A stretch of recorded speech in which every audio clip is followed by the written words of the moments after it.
మనం చూసుకున్నట్లయితే రైతులకు సంబంధించి ఇప్పుడే కీలక అప్డేట్ అయితే రావడం జరిగింది. పిఎం కిసాన్ పథకానికి సంబంధించి మరో అప్డేట్ అయితే ప్రభుత్వం నుంచి అయితే రావడం జరిగిందనమాట. పిఎం కిసాన్ 20 విడతలో భాగంగా రైతులకు సంబంధించిన నిధులు విడుదల కాబోతూ ఉన్నాయి. పిఎం కిసాన్లో ఇప్పటి వరకు మనం చూసుకున్నట్లయితే 19 విడతల్లో రైతులకు అయితే డబ్బులు అయితే విడుదల చేశారన్నమాట కేంద్ర ప్రభుత్వం. ఇప్పుడు 20 విడతకు సంబంధించిన నిధులు అయితే విడుదల కాబోతూ ఉన్నాయి.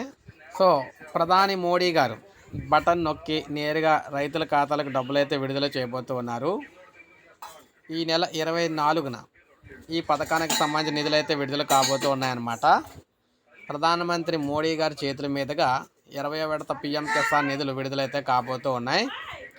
ఇవి ఈ నెల 24న రైతుల ఖాతాలకు అయితే జమ చేస్తారని చెప్పేసి తెలుస్తుందన్నమాట. పిఎం కిసాన్ డబ్బుల కోసం ఎదురు చూస్తున్న వారందరికీ కూడా ఇది ఒక గుడ్ న్యూస్ అనమాట. సో ఎట్టకేలకో కేంద్ర ప్రభుత్వం అయితే ఒక ప్రకటన అయితే విడుదల చేసింది. పిఎం కిసాన్ నిధులకు సంబంధించి ఈ నెల 24న విడుదలవుతున్నట్టుగా చెప్పడం అయితే జరిగిందనమాట. సో ఇది మనకి ప్రజెంట్ తాజా సమాచారం. పిఎం కిసాన్ 20వ విడతకు సంబంధించి ఇలాగే పథకాలకు సంబంధించి సమగ్ర సమాచారం అందిస్తూ ఉంటాను. ఒక లైక్ చేయండి, సబ్స్క్రైబ్ చేసుకోవద్దు, మన ఛానల్ సబ్స్క్రైబ్ చేసుకుని ఫాలో అవుతున్నాను.